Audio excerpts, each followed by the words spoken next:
Hi guys, ഇന്നലെ ഞങ്ങൾ രണ്ടുപേരും കൂടെ സിനിമ കാണാൻ പോയ കേട്ടോ. അപ്പോൾ എല്ലാ തവണയും പോലെ ചേട്ടനാണ് സിനിമയ്ക്ക് ബുക്ക് ചെയ്തത്. ബുക്ക് ചെയ്തിട്ടാണ് ഞാൻ അറിയുന്നത് രാത്രിയാണ് അവൻ ബുക്ക് ചെയ്തതെന്നുള്ളത്. ശരിക്കും എനിക്ക് രാത്രി സിനിമയ്ക്ക് പോകുന്ന അത്ര താല്പര്യമുള്ള ആളല്ല.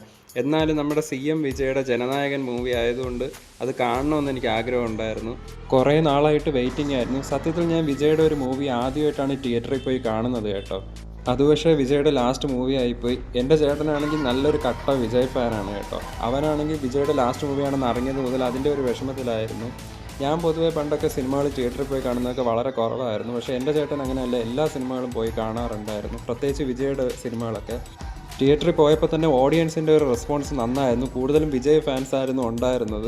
അപ്പോൾ ഇൻട്രോ സീനൊക്കെ നല്ല രസമായിരുന്നു കണ്ടിരിക്കാൻ. അതുപോലെ പാട്ടും ഡാൻസും ഒക്കെ നേരത്തെ തന്നെ ഹിറ്റാണല്ലോ. പക്ഷേ എനിക്ക് ഈ ടൈപ്പ് മൂവീസ് ഒന്നും ഇഷ്ടമല്ലെങ്കിലും നല്ലൊരു എൻ്റർടൈൻമെൻ്റ് ആയിട്ട് എനിക്ക് തോന്നി. അതിൽ വിജയുടെ പെർഫോമൻസ് ഒക്കെ എടുത്തു പറയണം. പ്രത്യേകിച്ച് ഇതിലെ ഡാൻസും പാട്ടുകളൊക്കെ സൂപ്പറായിരുന്നു, കണ്ടിരിക്കാൻ അടിപൊളിയായിരുന്നു.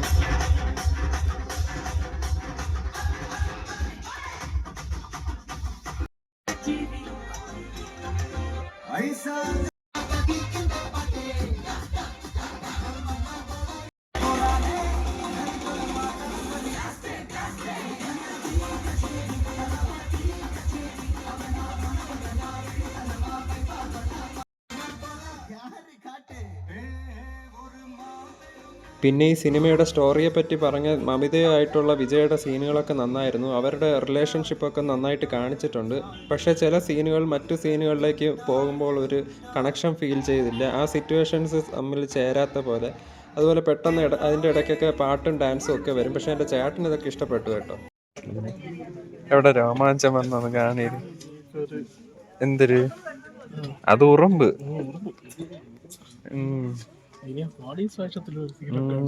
പിന്നെ അതിവിടെ കണ്ടാ പിന്നെ തീർന്നു. പിന്നെ വിജയുടെ പോലീസ് വേഷത്തിലുള്ള ഗെറ്റപ്പൊക്കെ കാണാൻ നല്ല രസമായിരുന്നു കേട്ടോ. നല്ല സ്റ്റോറിയാണ്. അതുപോലെ തന്നെ പോളിറ്റിക്സുമായിട്ട് ബന്ധപ്പെട്ട കുറേ കാര്യങ്ങൾ ഇതിൽ പറഞ്ഞു പോകുന്നുണ്ട്. പക്ഷെ ചില സീനുകളൊക്കെ നമുക്ക് ഈ സിനിമയിൽ നിന്ന് ഒഴിവാക്കാമായിരുന്നു എന്ന് തോന്നി. അതൊന്നും ഈ സിനിമയുടെ കഥയുമായിട്ട് ബന്ധപ്പെട്ടതായിട്ട് എനിക്ക് തോന്നിയില്ല. കാരണം ഈ സിനിമ ഏകദേശം 3 മണിക്കൂറിൽ കൂടുതലുണ്ടായിരുന്നു. ഞങ്ങൾ സിനിമ കണ്ട് ഇറങ്ങിയപ്പോഴേക്കും രാത്രി 1:30 കഴിഞ്ഞിട്ടുണ്ടായിരുന്നു. അപ്പോൾ ഇതിൽ പല സീനുകളും ഒഴിവാക്കാമായിരുന്നു. പ്രത്യേകിച്ച് ക്ലൈമാക്സ് ഒക്കെ ആയപ്പോൾ നമുക്കൊരു യന്തിരൻ മൂവിയൊക്കെ കാണുന്ന ഒരു ഫീലായിരുന്നു കേട്ടോ. അപ്പോൾ ഈ സിനിമ ശരിക്കും വിജയുടെ ഒരു പൊളിറ്റിക്കൽ വ്യൂ ആയിട്ടാണ് എനിക്ക് തോന്നിയത്. നല്ലൊരു സിനിമയായിരുന്നു. അപ്പോൾ ഞാൻ പൊതുവെ വിജയുടെ പഴയ സിനിമകളൊക്കെയാണ് കണ്ടിട്ടുള്ളത്. ഒരു 3-4 സിനിമകളൊക്കെ ഞാൻ TV-യിലൊക്കെ കണ്ടിട്ടുണ്ടായിരുന്നു. ഞാൻ സിനിമകൾ മറ്റ് ഭാഷയിലുള്ളതൊക്കെ കാണുന്ന വളരെ കുറവാണ്. ഈ അടുത്ത കാലത്ത് രജനീകാന്തിൻ്റെയൊക്കെ കുറച്ച് സിനിമകളൊക്കെ ഞാൻ തിയേറ്ററിൽ പോയി കണ്ടായിരുന്നു, അതും ചേട്ടൻ്റെ നിർബന്ധം കൊണ്ട്. എന്തായാലും നല്ല സിനിമയായിരുന്നു. വിജയുടെ പഴയ സിനിമകളുടെ സീനുകളൊക്കെ ക്ലൈമാക്സിൽ ഇങ്ങനെ കാണിക്കുന്നുണ്ടായിരുന്നു സിനിമ തീർന്നപ്പോൾ. അപ്പോൾ അടുത്ത മൂവിയുടെ റിവ്യൂ ആയിട്ട് ഞാൻ വരുന്നതായിരിക്കും. ബൈ.